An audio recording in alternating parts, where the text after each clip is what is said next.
Well, I said I was recently speaking to a group of prosecutors in Vermont, and I said, the best job I ever had was as a prosecutor. I don't know why I ever left it. 5 hands went up in the room and said, we'll trade, but I didn't. I do appreciate the Secretary being here. He has a very busy and peripatetic schedule. The Secretary and I have been friends for decades, and I will say publicly what I have told Secretary Kerry privately. I am extremely impressed and proud about the way you've embraced what is, especially these days, one of the most difficult jobs in the world. And it is hard to imagine anybody walked into that job more qualified or prepared than you. And I appreciate what you've done. I think the world appreciates what you've done. I know Senator Mikulski is on the floor right now. She's been an active member and strong supporter of this subcommittee, and thanks to her and Senator Shelby, we got our bills done last year. We're going to do everything possible to get them finished this year. You and I have talked about how it makes it a little bit easier if you know exactly how much money you are going to have or don't have. But I also want to take a moment, and I don't want to create problems for him at home, but I want to acknowledge Senator Graham. Yeah, we need to move on. He travels around the world to see how our programs are working or not working.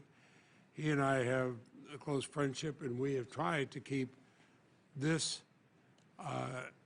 subcommittee as nonpartisan as possible. Absolutely. He's been a strong defender of the national interests that the budget protects, and we have tried to bring each time our bill to the floor with both of us holding on it. Obviously, today we're focused on Russia's invasion of Ukraine, and there will be questions about that. But there's also Iran, Syria, Egypt, Israeli-Palestinian conflict, North Korea, Venezuela, Sudan, weapons from Iran intercepted. It's an exhausting list, and Mr. Secretary, fortunately, you're able to work 40 hours a day and juggle all this. But it's almost, though with all going on, the American people have forgotten about Afghanistan and Iraq, 2 enormously costly military adventures that went terribly awry. We and the people of these countries will be paying for these mistakes, for the care of our wounded soldiers and their families for lifetimes to come. Iraq alone will eventually cost the U.S. taxpayers $2 trillion. The only war this country has ever entered where we did not have a tax to pay for it. We just put it on a credit card. Around the world, we see civil society organizations and journalists are harassed and persecuted, many forced to flee their countries. Independence of the judiciary, fundamental to any democracy and fragile in many countries, is under threat. Violence and discrimination against women, shortages of water, energy, food, climate change, religious extremism, trafficking in arms, drugs, people, and wildlife. There is no issue this Secretary of Subcommittee can ignore. The world looks more dangerous to many of us than it did during the Cold War. I don't think anyone can say that the administration's 2015 budget request for this subcommittee is excessive. In fact, it's $500 million, $536 million below the 2014 level. Now, I know our costs in Iraq have decreased, but there are several areas where I see potential problems, particularly the cut in funding for refugees and other humanitarian programs. And I worry about the Western Hemisphere, including Colombia. If there is a peace agreement to try to end the conflict in Colombia, and I support what President Santos is doing at some political risk to himself, I've traveled there and talked to him about this. We're going to want to help him secure that peace. The many challenges we face as a nation, the costly mistakes since 9/11 that damaged our image and eroded our influence, I would like to think that when it comes to foreign policy, Democrats and Republicans can learn from history and learn to speak with one voice for the sake of the United States and this great country. And I'd like to think that after fighting 2 long, inconclusive wars, the Secretary's diplomatic efforts in the Middle East and with Iran would have strong bipartisan support.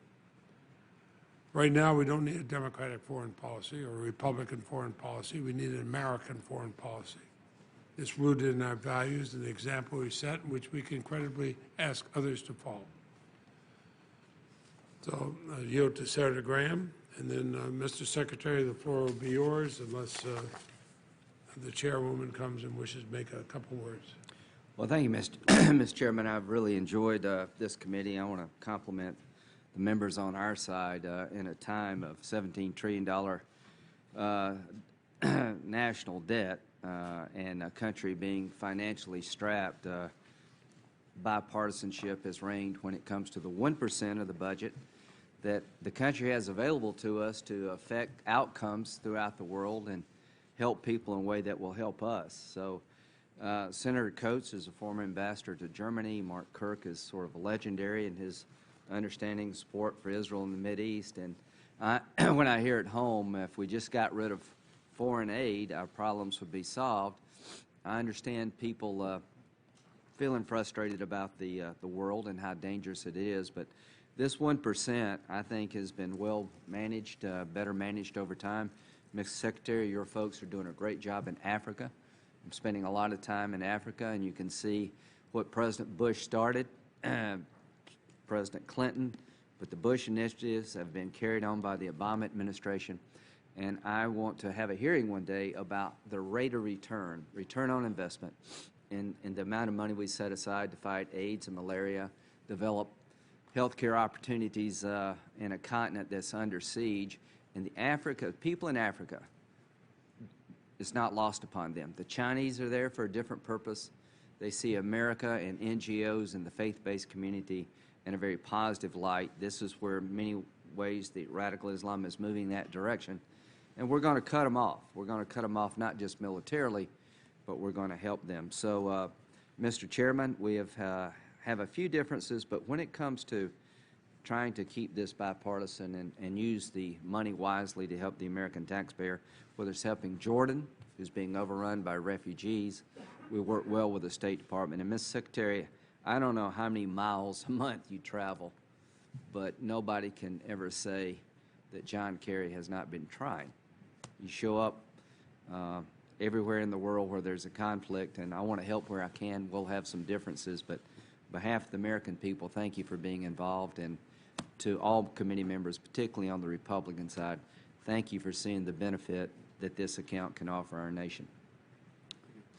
Please go ahead, Mr. Secretary. Mr. Chairman, thank you very much, and Ranking Member Graham and all the members of the committee, senators, good friends of mine, and I'm very appreciative of the opportunity to be able to testify here, but even more so, I'm really grateful for each of your service on this committee. I was around here long enough to know the difference between those committees that are easy to translate at home, and this is one of the hardest. This Foreign Relations Committee, it's tough because people at home don't always see the connection, and Senator Graham, I want to pick up on your comments about that in a minute if I can. I want to begin and I'm going to be very brief in my opening statement.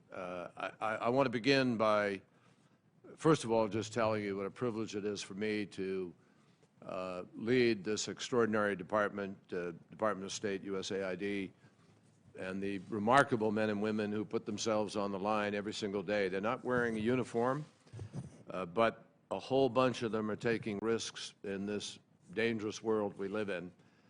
And they're doing it because of their love of country, because of their desire to try to change things for the better in the world, and take our values abroad and help to protect our interests. And they do it in amazing ways.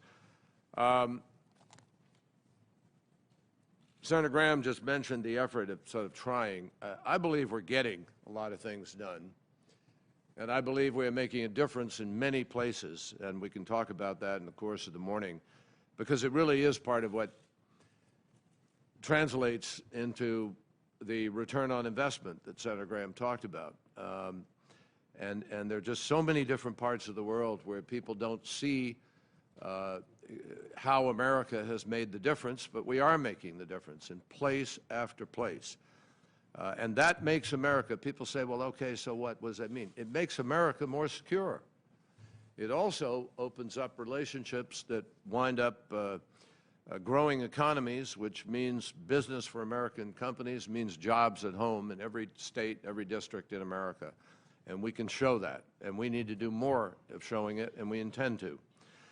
But right now, I would just say to all of you that the one thing that struck me more than anything else in the course of the last year, and I say this without any chauvinism or arrogance at all, but it's the degree to which our leadership does make a difference. It's the degree to which, if we're not engaged in one place or another, bad things often happen. We're not the only force. I'm not claiming that. We have great allies, great partners in these efforts, and some of them are equally as indispensable. But we do make that kind of a difference. Last week, I was standing in Kiev, looking at the light lampposts that were riddled with bullet holes, barricades made up of tires and bedposts and different detritus from homes, and amazing film of burnt ash and mud on the street, and these remarkable memorials that had grown up spontaneously to the people who were killed there. Flowers piled upon flowers, candles, photographs of those who died. It was incredibly moving. And to talk to the people there and listen to them express their hopes, their desire to just be able to make choices like people in other countries, it was a privilege to listen to them, but I have to tell you, they are waiting for the world to sort of back them up in these aspirations and to help them. And you know, what is true in Kiev is true in so many other places, where people look to us to be able to try to provide opportunities. South Sudan, a nation which many of you helped give birth to, is struggling now, needs our support to have a chance of surviving beyond its infamy so it doesn't fall back into its history of being the longest war in Africa that has taken more than 2 million lives.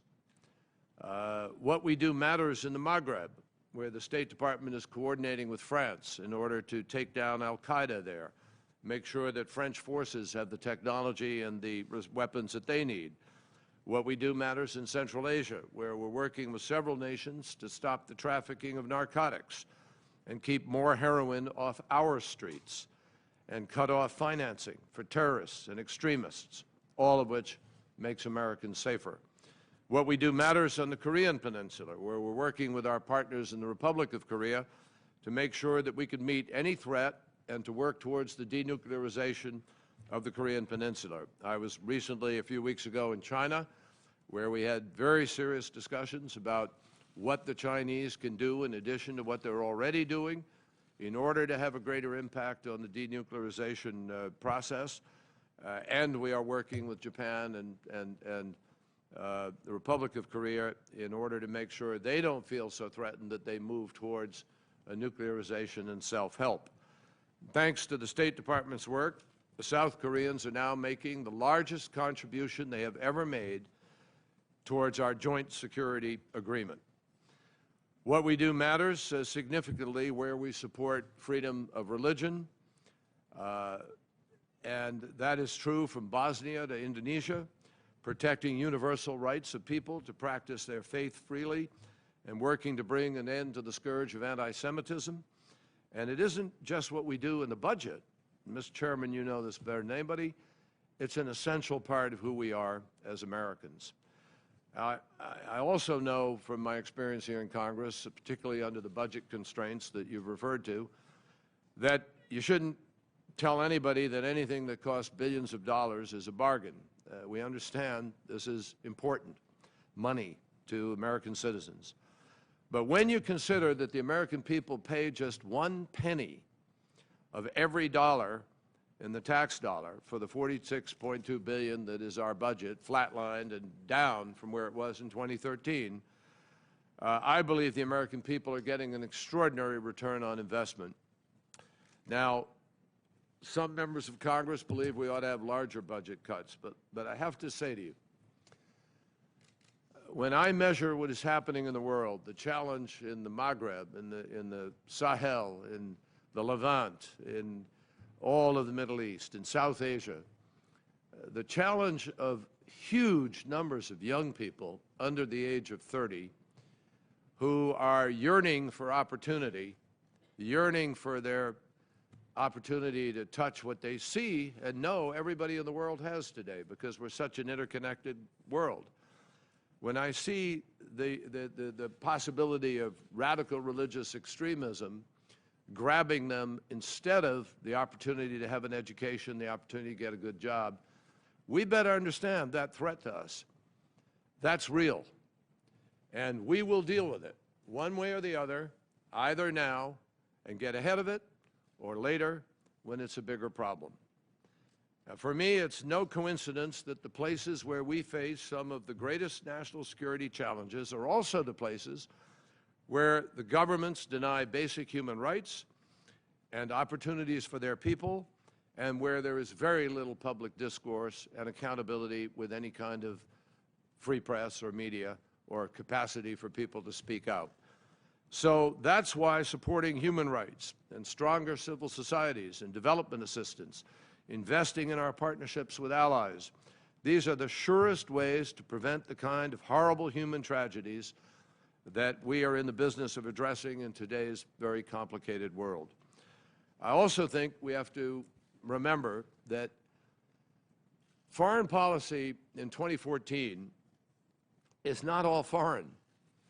The fact is that we are, in the State Department, increasingly focused on economics, focused on building our strength here at home, on advancing American businesses, on creating job opportunities. Every time I speak to the Department of State, I talk about foreign policy as economic policy. And every Foreign Service officer today, and every civil service officer now, must also become an economic officer. And we have changed the training at the Foreign Service Institute in order to take all of our initial recruits and begin to structure ourselves differently than in the past. Some people say some people express a skepticism about this. Well, let me just tell you, our embassy in Zambia recently helped create jobs in New Jersey. The patient advocacy of our diplomats helped an American construction company land an $85 million contract. They're building 144 bridges, and they have the potential to do far more. There may be a follow-on multi-hundred-million-dollar contract. Our consular staff in Kolkata, they helped bring Caterpillar together with a company in India to develop a $500 million power plant.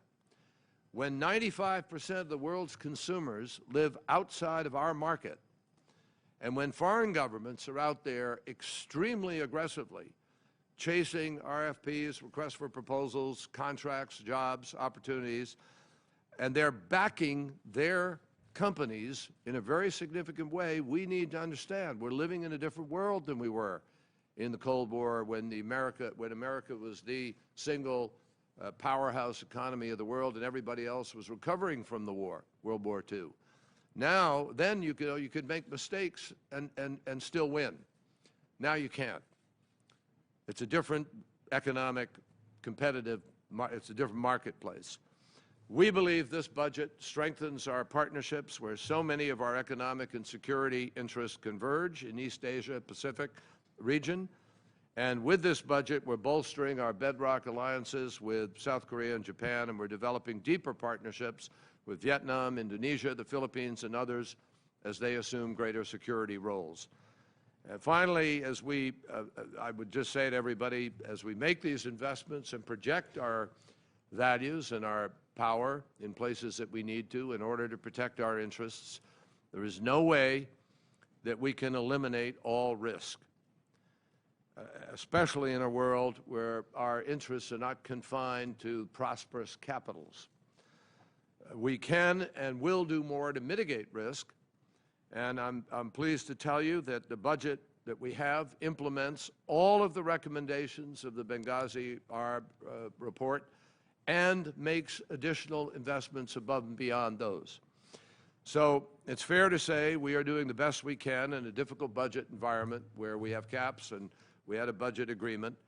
I firmly believe that with your help, and I thank you for it, this committee has done an extraordinary job of helping us to be able to strike a balance between the need to sustain long-term investments in American leadership and the political imperative to tighten our belts. So thank you very much, Mr. Chairman. I look forward to having a discussion on these priorities. Well, thank you for a very complete review, and fortunately, I come from a state that believes in diplomacy and reaching out. We export more per capita, I believe, than any other state, even though we're a small state. We share a border with a great and wonderful friend, Canada. Share another border with your own state of Massachusetts. And I'll stop at that point. But I'm looking at right now, we have two different pieces of legislation on Ukraine, one from the House, the other from the Senate Foreign Relations Committee, to authorize assistance for Ukraine. And I think all of us hope we can get agreement on a bill that the President can sign, so we don't just have speeches on the floors of both bodies, but no piece of legislation at the end. It is one of the things that seems to be missing from the press releases and op-eds, although I enjoy reading them, is that it's the Appropriations Committee, and actually this subcommittee in particular, that will actually decide what assistance and how much to provide. And of course, that will depend on what evolves in Ukraine over the coming months. None of us can predict that. I'm sure others have questions about Ukraine, but let me start with this. Many foreign policy experts, including your predecessors, Henry Kissinger and Condoleezza Rice, and former Secretary of Defense Bob Gates, have offered opinions of how to respond to Russia's aggression in Crimea. Each of them recounts history, but then they each draw different conclusions and lessons from that history, and they advocate different responses. It's an indication that there's no unified views out there. How do you respond to former Secretary of Defense Bob Gates, who says he does not believe that Russia will give up Crimea? Is there another way to resolve this that preserves Crimea as part of the Ukraine, but also recognizes Russia's interest there? Well, Mr. Chairman, the truth is we don't know the answer to that question yet. We can speculate. There are strong indications that could lead you to draw the conclusion Bob Gates did, and there are other other thoughts out there that suggest that something short of a full annexation might also be achievable. Frankly, we won't know the answer to that until I meet with Foreign Minister Lavrov tomorrow in London. I talked to him briefly today. They are meeting in Russia, in Sochi today, with President Putin, their security team. My hope is that they will come aware of the fact that the international community is really strong and united on this issue. Well, let me ask you about that. Suppose the people of Crimea vote to leave Ukraine. The Russian parliament, which will do whatever President Putin tells it to, votes to annex Crimea. How's the U.S. and Europe, our allies, how do we respond at that point? Well, I think the response will come well before that, Mr. Chairman. There will be a response of some kind to the referendum itself. And in addition, if there is no sign of any capacity to be able to move forward and resolve this issue, there will be a very serious series of steps on Monday in Europe and here with respect to the options that are available to us. Now, our choice is not to be put in the position of having to do that. I understand. Our choice is to have a respect for the sovereignty and independence and integrity of the country of Ukraine. Our hope is to have Russia join in respecting international law. There is no justification, no legality to this referendum that is taking place. It violates international law, violates the UN Charter, violates the Constitution of Ukraine, and I don't think anybody can believe that a hastily put together, rushed referendum taking place under the imprint of 20,000 plus troops and all that has happened without debate, without opportunity, is a genuine referendum. Well, But even if it were, I'll just say one thing. I don't think there's much doubt, given the circumstances, what the vote is going to be. Nobody doubts that. So this is not a question mark. The question mark is Russia prepared to find a way to negotiate with Ukraine, with the contact group, with the other countries involved, in order to be able to resolve this in a way that respects their legitimate interests, and they have legitimate interests, but respects them in a way that doesn't violate international law and isn't at the butt of a rifle and of massive military imprint. Well, the new government of Ukraine has made it very clear they want closer ties with Europe. The Russians have basically invaded Crimea, notwithstanding the strange comments of President Putin that these are probably people who bought uniforms in a store, which gave great fodder to the late-night comics. But are there other Soviet republics or former Soviet republics that have expressed interest in closer ties with Europe? And we could name several of them. Well, Are they in similar danger of invasion by a Russian army? They fear the ultimate possibility. They are not in danger of that as of today. Okay. But yes, there are. I mean, I was talking this morning with foreign ministers from the region, and they're all concerned about this rattling. But again, I think that the hope, Mr. Chairman, is that reason will prevail, but there's no guarantee of that whatsoever. The European community is strongly united. They will meet on Monday. President of the United States has made it clear that he's prepared to move. He's already designated, without designating individuals, he's already issued an executive order creating the construct for personal sanctions. And we have a very clear list of those who would be included in the event that we can't move this process forward. Well, to add to this, because of the tension it creates with Russia, these very serious differences, and I'm glad you're meeting with the foreign minister. I wish you luck there, but having met with him at different times on other matters, I know that can be a difficult thing.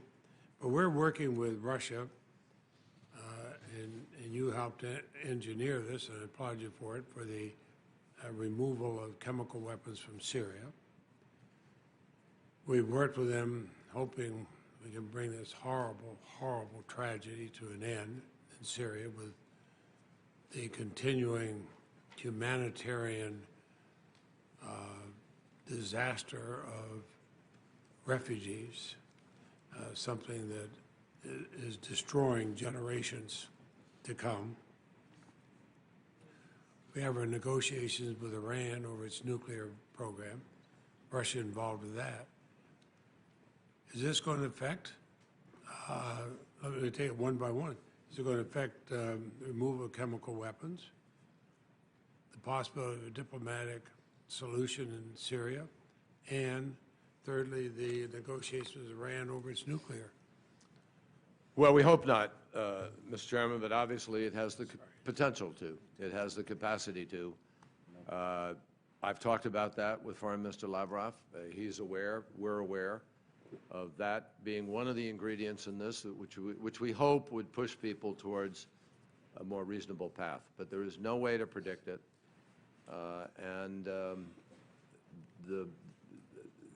The key will be to figure out whether or not President Putin is serious about looking for a way under international law to move this process forward. Could I just mention one thing quickly? You mentioned the IMF at the very beginning. I want to thank the committee. I want to thank the Senate for being on track to do what is important here. We must have IMF reform. We must have the quota. And it would be a terrible message to Ukraine for everybody to be, standing up, talking appropriately about what's at stake, but then not to be able to follow through. The IMF is critical. We need that help. Well, Senator Graham and I joined together to get this through the Senate, and we got it through the Senate with a bipartisan majority. I met with Ms. Lagarde and some House members in Davos. She expressed enormous concern that the House dropped it. I tried to make it very clear. We did it here in the Senate. We're prepared to do it, and I wish they had, because it created enormous problems for the United States, as you know, when you were having discussions with them, and Secretary of the Treasury and others had. It was a huge, huge blow to the United States, the fact that the other body did not go along with us on this. Senator Graham. Thank you, Mr. Chairman. So many places to talk about, such little time. I mean, if you could stand a second round, maybe talk to you twice here. But let's get on with IMF. Do you agree, Mr. Secretary, that IMF, from an American point of view, is a tool in the toolbox that has shown to be a wise investment? Absolutely. In fact, huge number of countries that were IMF recipients are now donors in one way or the other to economic initiatives around the world. And this is the one area where it's just not our money. You've got the international community coming together, and the loans are given to reinforce the good guys, deter the bad guys, and bring about reform to make countries like Ukraine more stable. Is that correct? Absolutely, Senator. To my colleagues, I can understand being war-weary as a natural response to being at war with radical Islam and maybe other entities for a long time, but I can't understand taking everything off the table. If we're never going to use military force, certainly we want to do that as the last resort. If we don't want to have foreign assistance, if we don't want to be involved in the IMF, what do we do? What do we do? We just hope things get better? So I'm all in trying to pursue what the Senate Foreign Relations. Could I just say very quickly, Senator, our leadership on this is now in doubt. When people say the United States is retreating, we're inadvertently hurting ourselves by sending a message that we're not prepared to lead and step up and complete the task. We're the only country that hasn't ratified this. And the implications of that are just enormous in terms of American leadership. The IMF is the tool that helps to bring countries into alignment on their transparency, their accountability, their reforms, their market economy, all of the things that are in our interest. So I could not underscore more, Senator Graham, the importance of what you're saying and the importance of us following through on this. Well, I've been critical, I think sometimes forcefully and appropriately so, about the administration's foreign policy, but the Congress needs to do some self-evaluation of where are we at as a body. What is our role in all of this? Let's talk about Syria very quickly. If this war, do you think Assad's winning right now on the battlefield? I don't think anybody's winning, but he's not losing. Okay. And the way I would phrase it is he is doing better than he was doing. He's gotten somewhat of an upper hand, but this thing runs in like a roller coaster.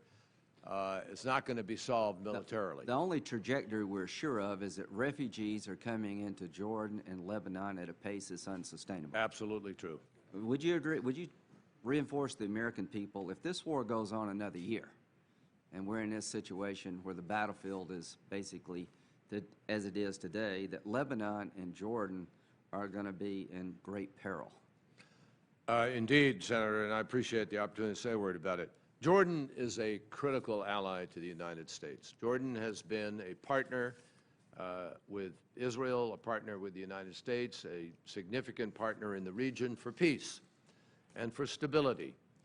And Jordan currently has over 900,000, close to 1 million plus refugees. And what's happening is those refugees go out into Jordanian society and they look for jobs. They get apartments, but they get 10 people in one apartment paying a much higher rent, and it squeezes out Jordanians in jobs. They're willing to work for less. They're more desperate.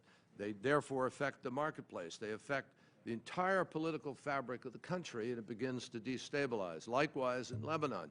In Lebanon, they don't have formal camps.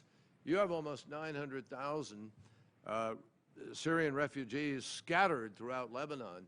I saw a map of it the other day from where it has gone in the last 3 years, with these few red dots up and down the coastline. Now the entire coast, it's red from north to south, filled with refugees. The destabilization of that is very significant. So we have a national security interest in that. It also, the devastation on families, children not in school, the future problems for us in terms of potential terrorism, spread of terrorism, are very, very real. It's in our national security interest to try to change that. Well, I think that's well said, but having said that, the President's budget cuts aid to Jordan by $300 million. So I would like to try to restore that. Would you help me? Senator, we've provided significant add-ons of aid to Jordan over the course of last year, well over what was originally appropriated, and there is nobody we support more overall. But in view of some of the other things we're doing, this is a trade-off. We've been forced into a zero-sum game. I got you. I'll help as much as I can, but in the end, you guys have the power on this one. I just hope the statement you made about Jordan, I think, is very accurate. About the Ukraine, I don't know what Putin's going to do. I'm not so sure he knows what he's going to do. I think he's probably making this up as he goes, and I think we've sent a lot of wrong signals to him and others. But let's look down the road and start talking about worst-case scenarios. Worst-case scenario for me is that he annexes their Crimea, that the joke of the Duma ratifies this illegal referendum, and somehow they say that they're answering the call of the Crimean citizenry, which is a complete joke coming out of Hitler's playbook, and Secretary Clinton was right about that. What happens if they go east? What if they create friction in the eastern part of Ukraine, bring in paid-for thugs to create demonstrations wanting the eastern part of the Ukraine to be part of Russia? And the Ukrainians say, enough already. We have a small army, but we'll fight and we'll die if necessary to protect the territorial integrity of the Ukraine. And the Ukrainian government asked NATO and us, not for boots on the ground, but for military hardware to help them fight the Russians, ask for weapons like other people have asked us in the past. What do you recommend we do if that happens? Well, Senator, we have contingencies. We are talking through various options that may or may not be available. Our hope is, however, not to create hysteria or excessive concern about that at this point in time. Our hope is to be able to avoid that. But there's no telling that we can. See, and let me just finish one thought. Okay. Yes, sir. We are watching every day very, very carefully the movement of troops. Under the Basing Act, the Basing Agreement, which permits Russians to have their forces in Crimea, they are permitted to have up to about 25,000 troops under that. There's a requirement that they not interfere in the sovereignty of Ukraine from that base. And obviously, in what they have done in the last days, they have done that. So they're in violation of the base agreement. We estimate all our input somewhere in the vicinity of 20,000 troops there now.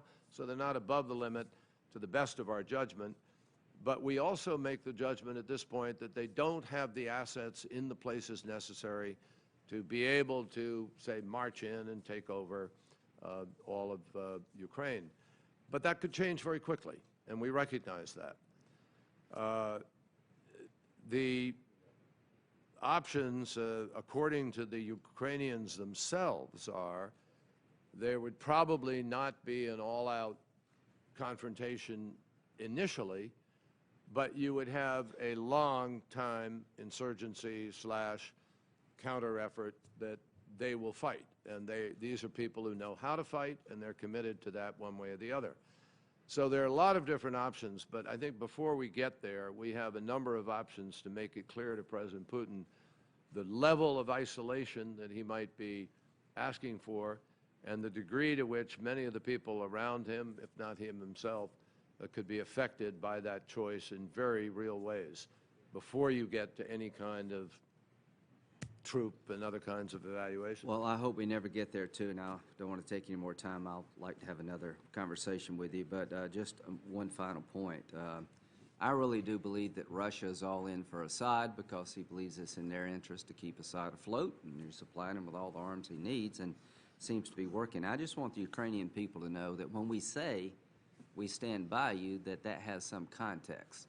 And I want the Russians to understand that there'll be a point, and I don't know when that point's reached, that you really will pay a price. I don't think they believe that, but there's got to be, if you start marching eastward and you start killing Ukrainians who are just asking to make their own determinations in life, apart from Russian tanks and thuggery, that may be a point that you don't want to go across because the response may be greater than you think.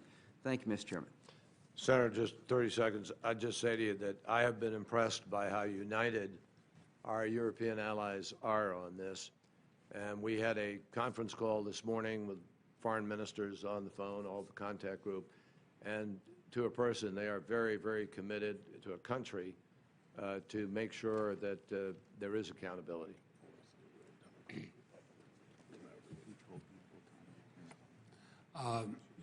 Thank you very much, and thank you for what you said on Jordan. There is strong bipartisan support to help Jordan. Most of us have met with the king. Many of us have traveled there. Frankly, I don't know how a small country like that handles the enormous burden put on them by. I applaud them for handling it, but I don't know how they do this enormous burden of all the refugees. Senator Landrieu. Thank you, Mr. Chairman. Mr. Secretary, thank you so much for testifying before us, and most importantly, thank you for your service as a military leader, a senator, and now as a secretary who I think is making a remarkable difference in the world with multiple challenges. I have 4 questions this morning. The first is on energy, and it relates to the Keystone Pipeline and the decision that you are going to make and the administration is going to make about a critical, in my view, piece of infrastructure that will transport safely the cleanest barrel of oil produced in North America, contrary to popular belief. Canada is our closest and our strongest trading partner. You are aware that their environmental standards are in fact higher than ours and among the highest in the world. And this resource of 30 billion barrels of oil represents, I understand, the largest single free enterprise resource in the world. So from my perspective, and particularly the people that I represent, it's hard for us to even understand why there is a question as to whether this infrastructure is in the national interest. Could you comment about the economic benefits, the aspect of the strengthening of a relationship that is really vital to our long-term interest, and what your considerations are in addition to those 2? Well, Senator, I appreciate I understand it's on a lot of people's minds. I mean, a lot of people's. The department has received and evaluated more than 1.9 million public comments, and the final supplemental EIS on this is 11 volumes, more than 7,000 pages. And my job now is to review it and make a determination. But I also have to get feedback from 8 different agencies. I'm continuing to get additional information. And if I have any legitimate questions, then I need to have those answered. So I'm not at liberty to go into my thinking at this point. It's just not appropriate, except to say to you that I'm approaching this, you know, tabula rasa. I'm going to look at all the arguments, both sides, all sides, whatever, evaluate them, and make the best judgment I can about what is in the national interest. And I will forward that to the President of the United States, who has the ultimate authority to make this decision. Thank you. And I'm going to stay focused not only in my role as a senator, but as chair of the Energy Committee on really pressing the country to understand the importance of becoming an energy powerhouse with cleaner energy sources requires the infrastructure, whether it's our transmission lines, our pipelines, our roads, our ports, our import, export, and it's important not only to our economy, but I do think it has a real bearing on our position in the world as a superpower. And that's what this budget reflects, basically our defense budget and our State Department budget sets us up to be a superpower, and it is very relevant. Next 2 questions are on children. PEPFAR was put into place, as you know, in 2003. It's been touted as one of the most successful programs internationally in the world. I believe that it is. It's enjoyed broad bipartisan support. I think you were helpful when PEPFAR was created, as I remember, to set aside a very small portion of the $7 billion annually for orphans and vulnerable children, $350 million, that's all, to address the fact that AIDS creates orphans. It creates a lot of sick people, and it results in death. But it also results in orphans, kids that are double orphaned, both parents dying, or a single orphan, one parent dying, but abandoned by the surviving parent. When we reauthorized PEPFAR this last year, out of respect for Senator Menendez and Corker, who did not want any serious amendments, I did not offer an amendment to make sure that $350 million was going more directly to help children reconnect to families. Would you commit to me today and to others that you and your team will work to try to meet the original objectives of that $350 million to reconnect children that are orphaned by AIDS to families? We'd like to do that very, very much. Again, this is a reflection of just the tension in the overall budget. But we do believe that the way we've been able to do this, Senator Landrieu, will in fact meet our available funding requirements with respect to this challenge. There's we have $1.35 billion in here. This honors the President's commitment to do $1 from us for every $2 contributed by other donors to the fund, and up to a possible $5 billion. And this more than fully funds what we're seeing will be available from the pledges of other countries. But the problem is, when PEPFAR was created, there were approximately 15 million orphans in the world. There are now 17 million. So the rate of infection is going down, but the rate of orphans is going up. Yep. And this is the only money, $350. My second question is on children is the CHIF bill, Children and Families First. There are 4 members of this subcommittee that are co-sponsors: Senator Kirk, Senator Blunt, myself, Senator Shaheen, and Senator Coons. We are very, very serious about helping you to organize and put resources in your department that can focus on the fundamental fact that children should belong in families. Children should be in families. And it seems to be a missing component of our foreign policy. There are lots of components of foreign policy. We're having a hard time finding anywhere where it says children belong in families. So we're going to continue to work with you. I know my time is up on this bill as it moves through Senator Menendez's committee. But I do want to put into the record one of the things that are propelling us, Mr. Chairman, is that there have been no reported international adoptions from any country that has become a Hague partner with the United States since 2008. A letter has been sent to you. It has not been answered. Please answer it, and let's continue to work together to see what we can do to move this issue forward. And I thank you. Well, if I can just comment quickly. First of all, Senator Landrieu, you know from our meeting and you know from our relationship that, you're the champion on this whole issue of children and adoption, and you've done amazing work at it. And, I was struck in the meeting that we had in the Senate that you and Senator Blount and Senator Angus King and myself are all beneficiaries of knowing about adoption. I have a niece who comes from China, and it's just been enormously important to our family. So I understand this. I also committed to you that the State Department needs to do more, needs to do better. No question about it. But I don't want to be the Secretary of State who takes the State Department out of the business of helping to make this happen. I want to be the Secretary who helps get this to be more effective within the Department and more effective overall. Now, in that light, we should continue to work. I understand that talks have come to a little bit of a standstill on this question of jurisdiction and where it goes. I'm convinced, as I said to you, that we can meet your needs, but I also know this.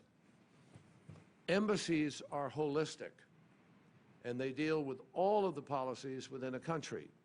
And sometimes there are many policies that affect adoption or children, which requires the ambassador and the whole of embassy to be able to impact. I just do not believe we will advance this cause by putting it wholly and totally into DHS or somewhere else, where they are geared to handle the visa and that component of the analysis, but not all the other parts of what will make this policy as effective as it can be. That's what I want to do with you. So I hope we can work at that. We'll continue to work. Thank you, Mr. Chairman. I'm not sure when votes may sound on the floor, so we're going to try to keep as close time as, and here's the list. We'll go to Senator Coates, then Senator Shaheen, Senator Kirk, Senator Kuhn, Senator Bozeman. So, Senator Coates. Thank you, Mr. Chairman, and I'll try to be brief. Secretary Kerry, I assume you don't get frequent flyer miles, but if you did, you would be set for life. A question, Senator Durbin and I yesterday co-authored a Senate resolution relative to some sanctions, really not sanctions so much as providing some isolation. There are 15 separate items on there. And it passed the Senate 100-0. Now, we know that the big one is coming, and you're negotiating all that, and the sanctions, economic sanctions and so forth are part of that. But just two of those areas that I'll list in the 15, and I wonder if these are being included in what you're negotiating right now. One is the participation in the G8, Russia's participation in that. I don't think they were invited in there. Would have been invited in there had we known that they were going to breach their responsibility in terms of invading a neighbor. And secondly is the relationship between the NATO and the Russian Council. Is there anything in your considerations on bills, the program you're putting together, incorporate those two issues? Well, actually, it doesn't require a bill to do those, to be honest with you, Senator. And both of those have been talked about publicly by me, by the President. The President has already made it clear that, I mean, all of the G7 countries have made it clear that they're not thinking about going to Sochi under these circumstances and having a G8 meeting. That's step one. Whether there would be further steps with respect to changing the structure and becoming a G7 again or not, that's up for grabs. And the NATO Russia Council has been put on hold already. So there are a lot of downstream impacts already to the bilateral relationship and to the multilateral relationship. Good, thank you. And let me ask you a question about Iran while we're here. You know, back in 2007, Iran had about 700 centrifuges that were spinning uranium.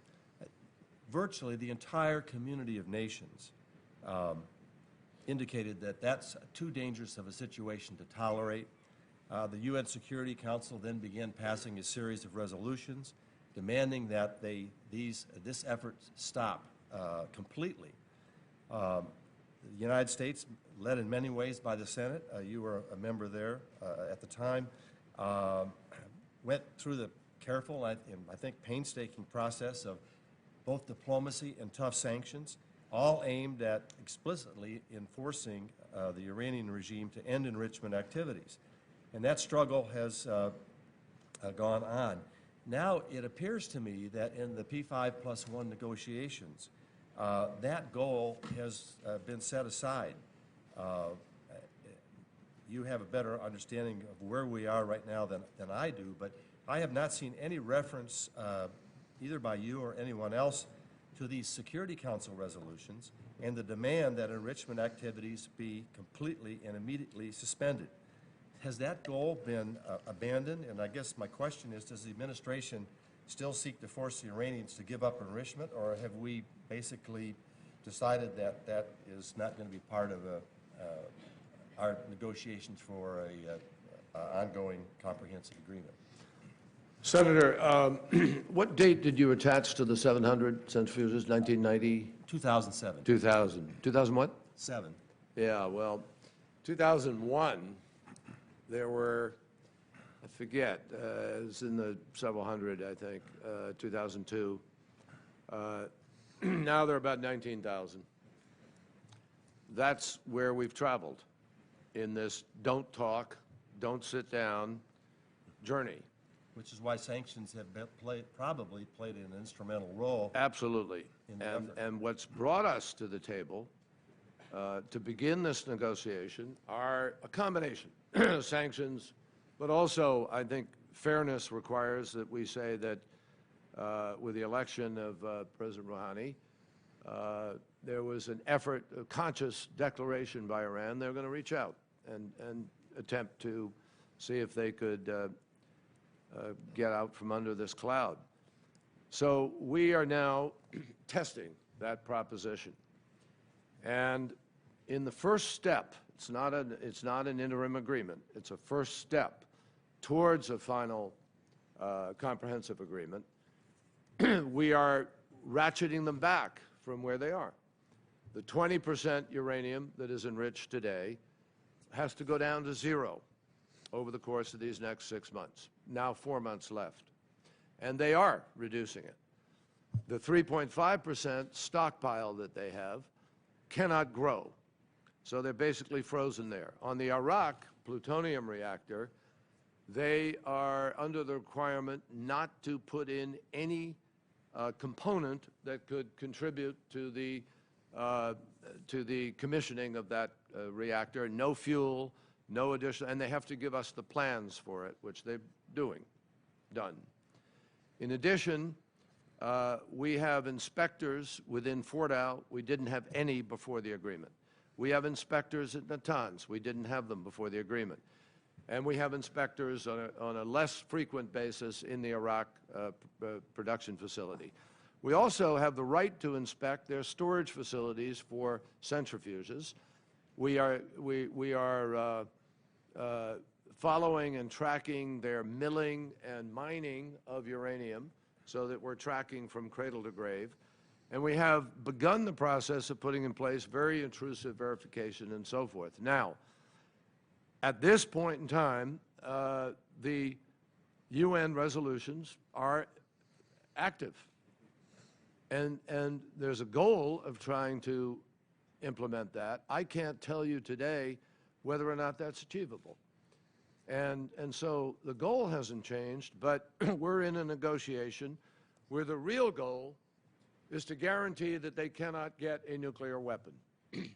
And that whatever program they might have peacefully going forward is one where we have absolutely fail-safe guarantees to the best of our ability to know it through the negotiating process and what we achieve, that we will know what they're doing and know it well ahead of any potential of their breaking out. As we began this negotiation, the breakout time by most judgments, meaning the time to get sufficient uranium enriched for one nuclear weapon, was about 2 months. It is longer now because of the first step that we have taken, and I can guarantee you that in order to have a final agreement that will be comprehensive enough to meet our standards, the standards of our Gulf friends, of Israel and others, it's going to have to grow significantly beyond where it is today. So we believe we're heading in the right direction. I can't tell you where it's going to finally land. We don't know. There's some very tough decisions the Iranians are going to have to make, very tough, in order to meet the international community's standard for certainty as to the peacefulness of this program. Thank you. Well, Mr. Chairman, if I could just, I will not ask another question. If I could just respond there. Despite the efforts that we're making, the Iranians have declared publicly a negotiation victory over the fact that cessation of enrichment, which has been in a series of UN-supported resolutions, Security Council-supported resolutions, that has been the determination and statements of 4 presidents, 2 Democrats and 2 Republicans, that goal has been abandoned, and Iran has achieved in moving the ball toward a different kind of goal, which we hope will be successful. But the fact of the matter is that no longer is the goal. Keeping Iran from having producing a nuclear weapon is far different than having the capability of doing that. It sounds a lot to me like what we went through with North Korea. But let me, Senator, if I could just say to you, remember the UN resolution wasn't that they couldn't have any enrichment at some point in time. It's what they had to suspend. And the reason for the suspension, the requirement, was because we didn't know what was happening at Fort Dow. We didn't know there weren't any restraints. There was no inspection. There was no certainty as to where they were going. So it's an open question, but nothing has been decided. The agreement, the initial agreement, the JPOA as it's referred to, specifically states nothing is agreed until everything is agreed. And I can guarantee you there's been no giveaway on that final issue at this point in time. But we're talking about how do you get sufficient verification, intrusive inspection, capacity to know what's happening so that no matter what is going on, we're protected and our friends in the region are protected. I think the most important thing is we continue the negotiations, and I do not think the Congress, whether responding to various lobbies or not, is the place to conduct the negotiations. Let's let the negotiators try to work it out. Senator Shaheen. Thank you, Mr. Chairman. Mr. Secretary, thank you very much for your tireless efforts to address so many of the crises we're facing in the world today, and you make us very proud here. I want to first, I don't have any questions on Ukraine because there have been a number of those, but I do want to point out that I hope that the work of the Foreign Relations Committee yesterday to come to a bipartisan agreement on a bill to address Ukraine that includes both aid, sanctions on Russia, and support for the new government in Ukraine will be helpful as we're trying to address the crisis there. I think it's very important that we do work together here in Congress to support your efforts, and I think that's exactly what the committee did. I want to start with Syria. I have 2 questions about Syria, and as you point out in your testimony, it's one of the greatest tragedies we're facing in the world today. It is just horrific what has happened to the people of Syria, the destruction of their country. And part of that has been the chemical weapons that Assad has had, and there was an agreement that you helped to broker to have Assad commit to eliminate their chemical weapons stockpile. He's now missed several deadlines for commitments that he had made. It's looking, it seems like it's not realistic to think that they're going to meet their end of April deadline. So can you say what more we can do to pressure Assad to make sure they reduce these chemical weapons? And then can you also address humanitarian efforts there and what more we can do to support and to get the Russians to engage with Assad to make sure that humanitarian efforts get to the people who need them? Well, thank you very much, Senator Shaheen, and thank you for your generous comments at the beginning. And I do thank you, all of you, those who serve on the Foreign Relations Committee, and I thank the Foreign Relations Committee for its initiative, which is helpful. Syria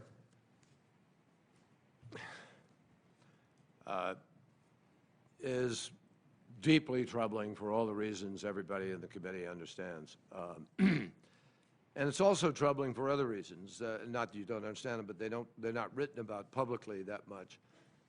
The opposition has been sidetracked to some degree, focusing on extremists. So you've had a fight between the Islamic State of Iraq and the Levant, ISIL as it's called, and some of the other groups, and that's detracted from their focus on the Assad regime, and Assad has played that. In addition, you've had a certain lack of, I guess the way to say it, coordination between some of the support countries, and there are a lot of reasons for that, so that there hasn't been as powerful an effort as there might have been. Now, that's changing a little bit. There have been some personnel changes within the framework of that support structure, and I think there's a lot more coordinated and effective effort with respect to Syria beginning to take shape. In addition to that, the huge infusion of Hezbollah and Iran changed the game somewhat on the ground while the other people were sidetracked focusing on the extremists. So that's part of what has shifted somewhat temporarily for Assad. But I say temporarily because I don't believe that the support countries, Saudi Arabia, Emirates, Qatar, et cetera, are going to ever stop until Assad is gone. So he may have a breather in the interim, but this fight is going to go on, and therefore what Senator Graham was saying earlier is the biggest guarantee, a whole bunch of people are going to suffer caught in between that. We were working effectively with Russia up until recently, obviously, with respect to this, and it's a question mark where that's going to go. Now, Russia was extremely helpful with respect to the chemical weapons effort because of their influence on the regime and their ties to it. And we were also helpful because the President made it clear that if there wasn't some alternative, he was going to strike. And neither the Russians nor Assad wanted that to happen. So the President's decision, coupled with the cooperation that ensued thereafter, got this regime in place to remove the chemical weapons. I'd say about 30% of the chemical weapons, 33, a third of them are now removed and under control. We have the locations where the rest of them are now contained in 12 different locations. We have to move them from there to the port in Latakia. And we believe that that can be done in about 35 to 40 days. We have put that proposal before the OPCW and before the Russians. The Russians were helpful in reducing the amount of time the Assad regime was proposing to use, which was 100 days, down to 62. We're now on a 62-day schedule. We believe that could be reduced by another 20 to 25 days, and we'd like to see that done. Whether or not we can succeed in getting that done will depend to some degree on my hope is it will not interfere, that what happens in Ukraine will not interfere. I think Russia maintains a significant interest in not having these chemical weapons loose, not having them fall into the hands of terrorists, particularly since they are proximate neighbor. And therefore, my hope is we will continue no matter what. But we're focused on getting them out. Now, the end deadline for this is June, not April.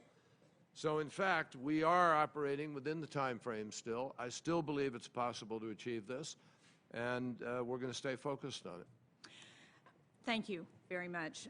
Mr. Secretary, I'm almost out of time, but I wanted to raise the issue of Iran, because one of the things that is giving me pause, and I'm sure others as well, is the increase in exports of their oil and the interest that has been professed, and the delegations from a number of countries to Iran in this period that makes it appear that sanctions are going to be lifted in a way that I think is not helpful to the ultimate outcome of any agreement. So can you speak to what we're doing to discourage some of our European partners from sending trade delegations to Iran, and how we keep the pressure on in this interim period? Absolutely. And if we could have that briefly, because I've now been alerted we're going to have votes, and we're going to have to cut this out when the votes start, and I don't want to cut off others. Let me move, I'll move as fast as I can. Let me tell you that I have been personally in touch with foreign ministers of countries where we've heard there might be a trade delegation. We have made it crystal clear that Iran is not open for business. They have accepted that.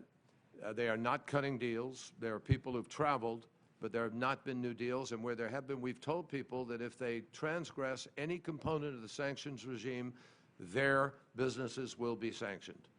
They accept that. Now, the fact is that Iran needs between $60 to $70 billion a year to finance its imports. In the entire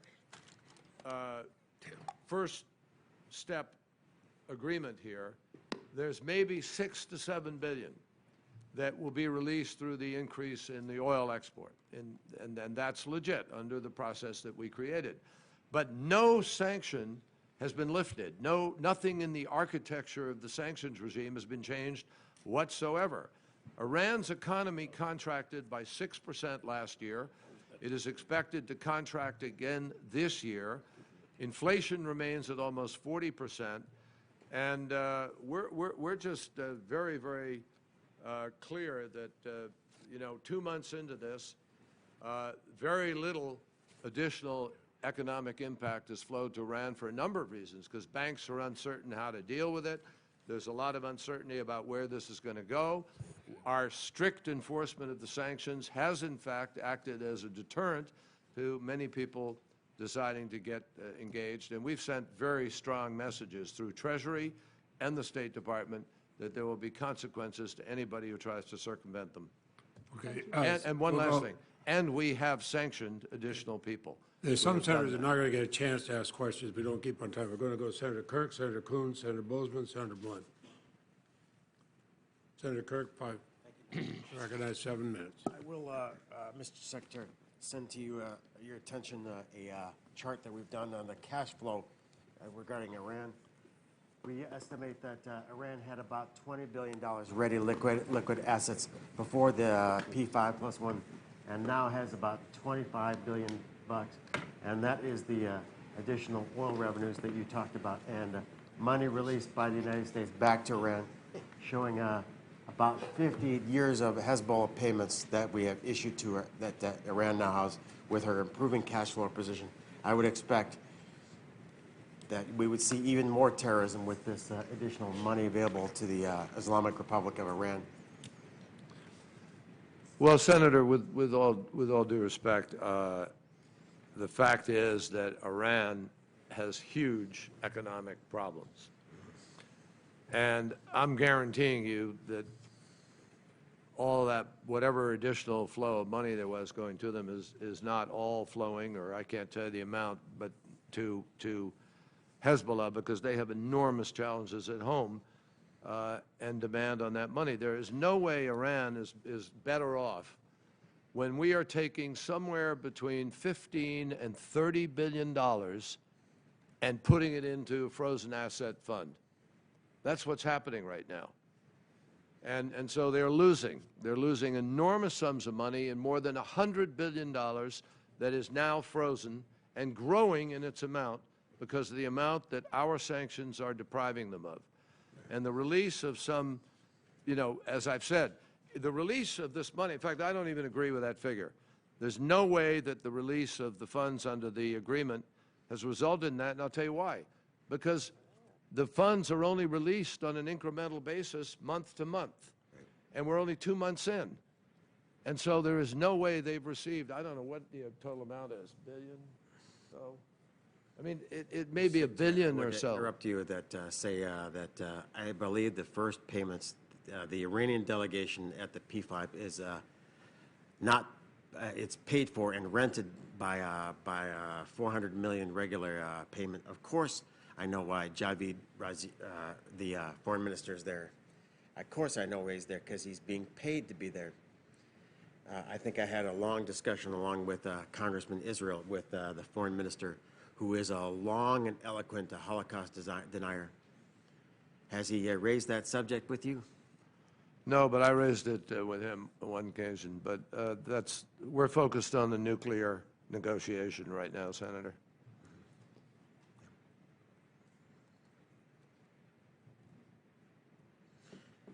I would just follow up and say it's about $1.55 billion released under the interim agreement to Iran that we estimate. At $100 million a year payments by Iran to Hezbollah, that's a lot of Hezbollah terrorism. Well, if it's going to them, they have money to give to Hezbollah, Senator. I mean, Senator, Hezbollah is fighting in Syria. They are paying for that. They're supporting it, no question about it. But, you know. Mr. Secretary, I'm going to forward to you a list of 280 Americans who have been murdered by Hezbollah, who this is broken down by state, including from Illinois, Kevin Holmes and David Gray, and John Phillips, Jr., who I knew, who was in my church in Wilmette, and Adam Schimmerhoff, Eric Sturgill, and Eric Walker, and Eric Pullum, all from Illinois. Well, Senator, look, I am glad that we have designated Hezbollah a terrorist organization, and we've led the effort to make sure that Europe has followed now and labeled them a terrorist organization. And if I had my druthers, obviously, we'd like to see them disappear. But we're working at dealing with Hezbollah and other terrorist organizations in many different ways. But I do believe that we're on the right track with respect to this first step agreement with Iran, because the alternatives are, you know, not as productive as the possibility of being able to reach an agreement through the negotiating process. Thank you, Mr. Chairman. Thank you, Chairman Leahy, Ranking Member Graham, and Mr. Secretary, thank you so much for your tireless engagement and focus on the challenges that we face around the world, but particularly in this time of real difficulty in the Middle East, in Crimea, and elsewhere around the world. I'll just simply add my voice to others on this committee who have urged increased support for Jordan, increased focus on ensuring that we do, in fact, deliver on the opportunity here to remove CBW from Syria. Commend you for your tireless focus on trying to resolve one of the longest-standing challenges we face in the world, the tensions between Israel and the Palestinian Authority, and urge you to continue to consult closely with Congress as you continue to make good on the prospect of peace around Iran's illicit nuclear weapons program.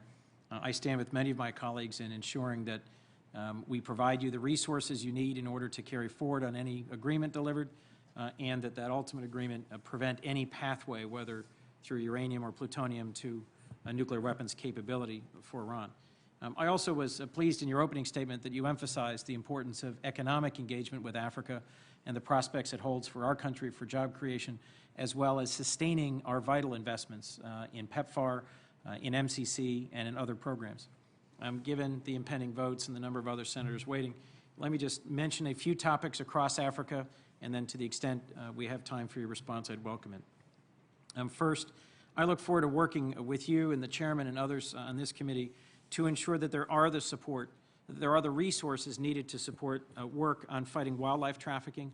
I want to commend you for taking a leadership role in co-chairing the Presidential Task Force on Wildlife Trafficking. and I want to make sure there are the resources to support that national strategy. Second, as you referenced in your opening statement, there is a renewed wave of violence in Sudan as well as in South Sudan, and I want to make sure that we've got the resources to provide humanitarian support. There's been renewed aerial bombing in the Nuba Mountains and Blue Nile, and a renewal of violence by the Janjaweed elements within Sudan. There are a range of challenges in Sudan and South Sudan, and you've been tireless in working hard to help give birth to a newly free country of South Sudan. I would hate to see us miss this opportunity when there are so many other things going on around the world. The two things I wanted to focus on most of this list: Power Africa, a tremendous initiative, one that I think really does hold out great promise for the continent of Africa and for the United States. Yet there's no specific request for this initiative, and I'm concerned that AID is funding it out of existing accounts. With a significant number of difficult elections on the continent in the year ahead, I hope that we're not underfunding democracy and governance efforts by state and AID. And if there is a way we could work together to sustain Power Africa beyond the next 3 years, to lay out a framework for its funding and for its continuance, I think that could make a dramatic difference in meeting development and humanitarian and strategic needs, and in creating real opportunity for American business in partnership with our allies on the continent. Last, Central African Republic continues to be deeply concerning. 20 years after the Rwandan genocide, there are steadily escalating incidents of violence and a division within the country seemingly along ethnic and religious lines.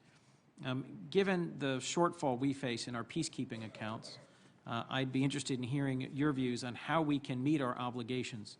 I think it affects our reputation in the UN and globally when we support a peacekeeping mission but then don't meet our commitments. I was glad to support the work of our chair in SFRC in ensuring we meet our obligations around the IMF. Other members have spoken to that previously in this hearing. I just would love to hear from you what we can do to make sure that we make good on our commitments across all of these fields, the potential of Power Africa and peacekeeping in particular. Thank you, Mr. Secretary. Well, thanks. Because of the time thing, I can, first of all, let me just say, I want to thank you, Senator, for your unbelievable leadership. You are terrific in your dedication and tenacity with respect to all issues in Africa. And, the Foreign Relations Committee always had a terrific tradition of having someone who picked up that banner, and you've done it brilliantly, and I thank you for that. Secondly, on the issues that you raise, we really ought to have a longer conversation, and I'm prepared to do that. Power Africa, we believe, is adequately funded. The President has designated a goal of trying to get about 10,000 megawatts of power. We've identified 5,000, and we've identified funding and projects, I forget, 20-some projects that will provide that. So we're proceeding forward. We're doing pretty well at it with existing U.S. government resources and, working the process. But I'm game to think about how, if we can augment that, get there faster, be happy to do it. And to be clear, my goal is not to simply expend more U.S. government resources. In fact, my general goal is to reduce our overall expenditures by making them smarter. I just think there are opportunities here to leverage private sector partnership with the public sector over the long term. Fair enough. We are currently designated some $7 billion out of OPIC and Exim Bank in order to try to achieve this. Private sector commitments total $14 billion, which is not insignificant. So I think we're on track, but let's work at it and see how we can leverage it further. On the peacekeeping,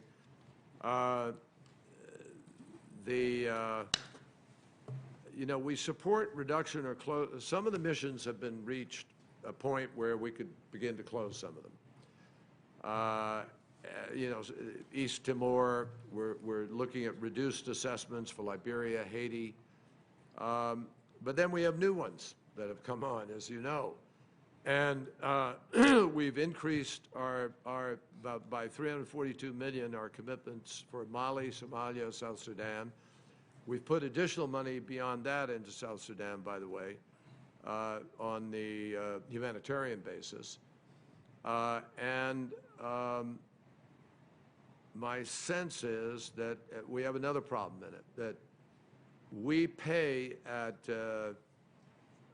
I think it's 27 point some percent, but we're being assessed by the UN at 28.4%. So we're behind in that regard, and we're going to have to think about sort of long-term how we're going to meet that arrearage and deal with it.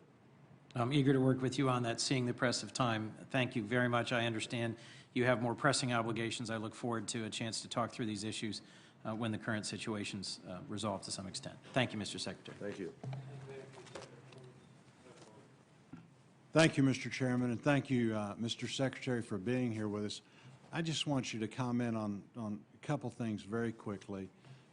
We've got all of these pressing problems going on throughout the world right now, but I'd like for us not to lose sight of a couple of programs I think that are working very, very well.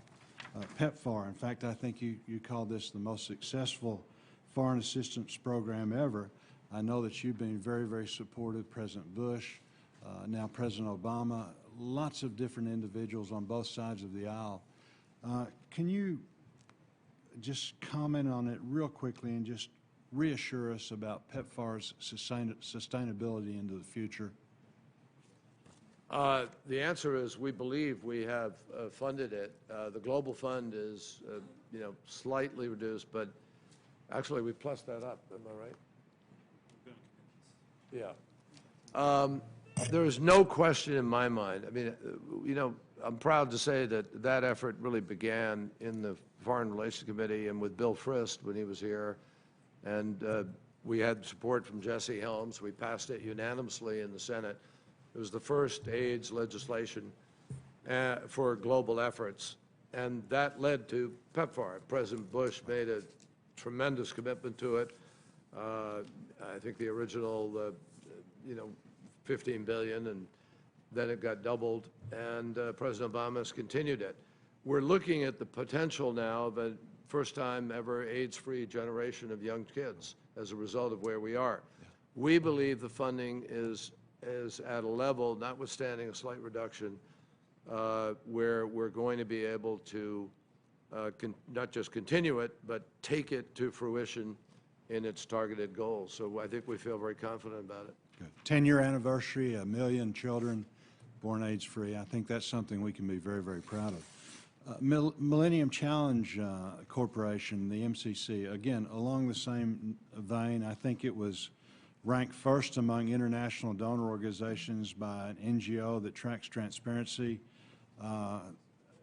Based on this success, can you, again, talk a little bit about how we can replicate this model perhaps and increase public accountability, transparency with some of our other assistance programs? Absolutely, Senator. MCC, which I am privileged to chair the board of as secretary and have had several meetings of, is doing a tremendous job of providing a different model for how you approach development funding. And the president increased the funding by 11%. It's up $101 million to just about $1 billion. I think the total amount of our development money is 20-point-some billion dollars. So we're looking at 1/20th of our development money is done in this new metric-oriented, measurements, results-oriented, determinative process. And it works effectively in certain situations. I'm not saying it can translate into everything that we do in terms of development. But we have some new, since 2004, we've signed some 27 compacts. The compact we sign with a country is a certain approach, a certain set of expectations for what they have to do, reforms in government process. It's a tremendous lever for good governance, for transparency, for accountability, and we're very high on it, and are trying to figure out how much more we could extend it as a significant new model tool for development on a global basis. Good. And finally, CAR. This is an area that, again, with all that's going on in the world, it's had tremendous problems. We've had to pull out our diplomatic community. Can you briefly touch on it and kind of give us your perspective? I know Samantha Power's been working hard in that regard in her, abilities. Perhaps plan on returning our diplomatic presence, where you see that area going?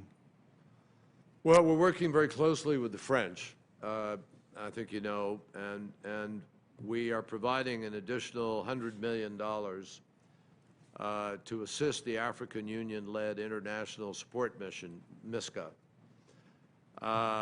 We're providing strategic airlift. We're providing equipment, training for the forces that are deploying there. In the last 2 months, we've airlifted some 850 Burundian troops in, 860-plus Rwandan troops. So the total number is somewhere around 6,000 troops now. What's been missing is accountability. I mean, you've got this incredible problem of young people running around with guns, of tribal warfare and so forth, and there's no enforcer, which is why we've pressed in the African Union, we pressed the international community to try to support. It's not just there, it was with M23 in the Great Lakes region, elsewhere, thugs with guns who, are running loose, and there's no countervailing government capacity. So what we're trying to do is build that capacity. And we're grateful to the French. They've been terrific leaders in this effort, very committed historically and otherwise.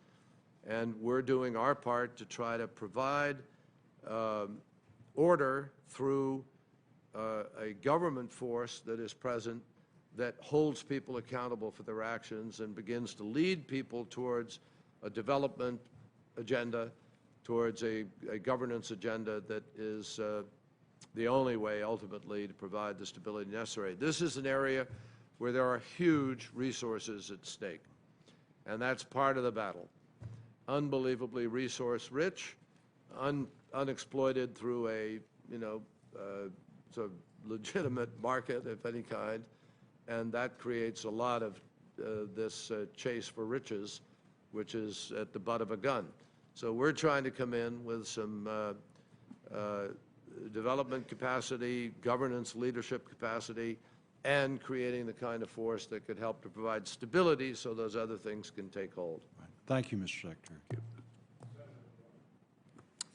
Thank you, Chairman. Thanks to you and Senator Graham for holding this hearing and all you're doing to try to focus on the positive impact of aid and what it can mean in creating the kind of relationships we need. To try to cover a couple of topics quickly that I think may not have been talked about yet, which is pretty hard to do at the end of this hearing, Secretary, and thank you for your time and your tireless efforts in this great responsibility you've accepted in this job. Could you comment a little bit on what plans we might have for the disposition of the roughly 3,000 Iranian dissidents at Camp Liberty, and whether in Iraq, and whether our allies, others in the world, are willing to take some of these people, and whether we are? Could you give me a sense of? Yeah, I've appointed a special advisor, assistant on their special envoy, very qualified lawyer who is really tackling this on a day-to-day basis with exceptional energy and focus. We've been able to place, I think it's around 300 or so. The Albanians have graciously agreed to accept some. One of the things we found is our goal is to get all 3,000 out of there, Camp Perea. We really want to get them out of there. We know that they're at risk. We know there are dangers. And we're trying to find the countries that are willing to do this. It's a tough negotiation. Frankly, it will be greatly assisted by our ability to make a determination about how many we're going to take. Right. And that's where our focus is right now. We're making an analysis of that and some judgments, and the sooner we can get that concluded and moving, I think the better opportunity we're going to have to get people relocated elsewhere. And you think we had some problems, incidentally. In the beginning, when I first came in, I learned that there were some problems internally in the camp, in the administrative process, in the willingness of people to submit to interviews. I think that's been resolved, but we've had a lot of difficulties in being able to really get the population properly vetted and defined so we know who might be able to go where and what appropriate accommodations could be made. It's my view that time is not our friend there, nor I the agree friend of the completely. people at the camp. And you agree with that? I totally agree with that. Well, whatever I can do to be helpful and whatever Thank I you. can do to encourage your efforts to find places for these people to go while they still can hopefully Absolutely. get there would be important. Today in Turkey, there are tens of thousands of protesters protesting about the funeral of a 15-year-old boy that was died after being hit by a canister, a tear gas canister, several months ago. It seems to me that Erdogan is not as helpful as he could be in a lot of areas, but one is that large Syrian border. And do we see what's our relationship there now? And are we able to try to encourage more help in solving the Syrian situation from Turkey? The answer is we would like to get additional help. The Turks have been very forthcoming. We've been working with them very closely. We would like to see greater cooperation from them on the border pieces. There are too many people moving through, particularly in the eastern part and coming down to the northern part of Syria, in the northeastern part. We've spoken to them about that. We have an ongoing, very healthy dialogue. We have people on the ground working with them very closely. Their foreign minister is deeply engaged. He has been very, very forthcoming, very helpful to us. We've just had, there's an election, as you know. There's a lot of political dynamic at play in Turkey right now. And it's difficult in the middle of that to get all the focus that you might like to have on this kind of an issue and to resolve some of it. But we're working also with Turkey, I might add, on the rapprochement with Israel, the resolution of the, blockade on Gaza issue that ran into problems with the Mari Mavi a few years ago. And, I think it's fair to say that at this moment they're pretty inward-looking in terms of the electoral process and where they're... And that's the end of this month, as I recall? Beg your pardon? That's the end of this month, And March I think 30th? this, April, isn't it? Is it April? Yeah. But soon? Yes, sir. But soon. Yeah. On a topic that I'm sure has already been discussed, but just on the view of whether Iran, I'm not suggesting this is your position, but whether Iran should ever be allowed to have the component parts that they could put together to make a weapon, whether they have a weapon or not, I would want to be strongly listening aside. They should not be allowed to have that. And I'd like you to answer, to comment on a couple of things. One, if they did have the capacity to enrich, is it your view that we can monitor that in a way that would be satisfactory? And two, how do you keep that capacity to enrich from proliferating to other countries that we've been holding back, who have nuclear power, but we haven't let them have this capacity because of the danger that up until now most powers have understood was a danger if you let the proliferation of enrichment occur. So those are really my last two questions.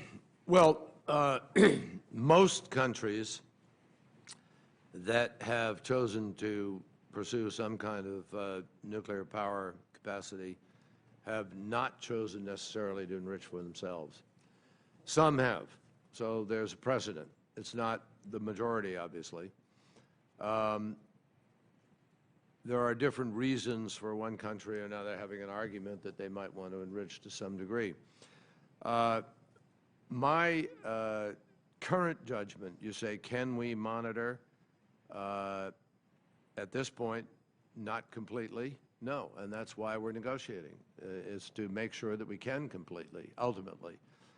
And how do you prevent the enrichment from leading elsewhere? I think that the constraints under which a country would have to operate if they are going to have some enrichment are really significant.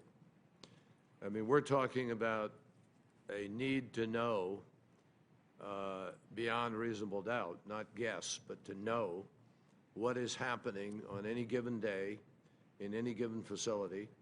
And it's, so it's, this is all subject to the negotiation. This is not currently decided. And you asked me, I think, if what was it, if we could consider at this moment in time that we have the ability to be able to know or something. And the answer is that's actually what the subject of this negotiation is about. And you think that negotiation could produce Well, we hope it could. I don't know if it can yet, Senator. Honestly, I don't know. I know what we want to ask for. I don't know if we can get a yes to it. But you raised the question of warheads, et cetera, very much a subject of the negotiation, has to be. And any of that technology has got to be part of this. Now, that's as distinct from missile, conceivably. It's a harder argument to make on some range of conventional weaponry that falls under this. But certainly, R&D and warhead development or anything like that would very much fall squarely into the concerns that we would want to be talking about in negotiation. We have 6 minutes left in the roll call on the floor. Okay. Thank you, Chairman. So I'm not going to ask my further questions other than to note, and we should talk about this later, Secretary Kerry.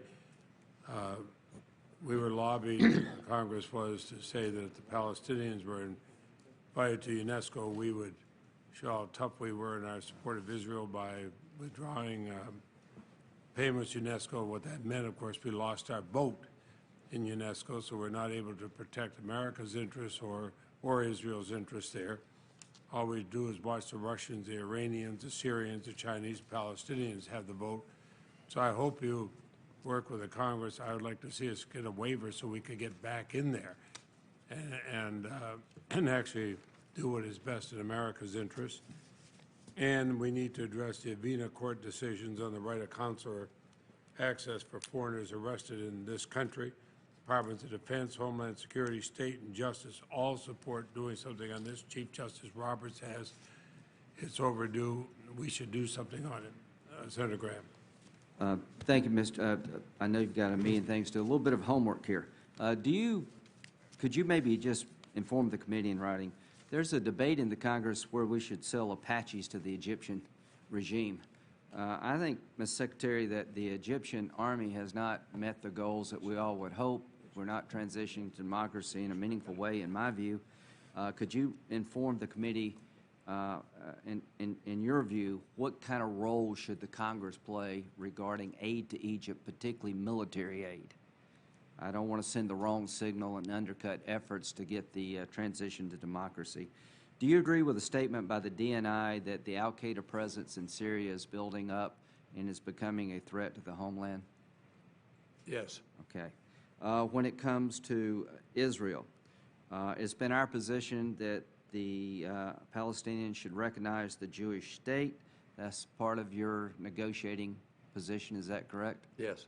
Secondly, you can do this in writing if you like. Do you think President Abbas has the ability to speak effectively for Hamas regarding any potential peace agreement? Part of our discussion at this point in time, Senator, is a requirement before some kind of an agreement were to become into effect that that issue would have to be resolved. Thank you. Thank you very much. Secretary, thank you very much. I thank the members for clear questions. We'll keep the record open to Wednesday for any further questions, and I would urge answers them. But on a personal note, I wish you luck on your trip tonight. Thank you, sir. Thank you for trying. Like in any diplomacy, you have to go down a lot of dead ends before you hit the right one. Thank you for keep trying. Thank you very much, Mr. Chairman. Privilege to be with you. Thank you.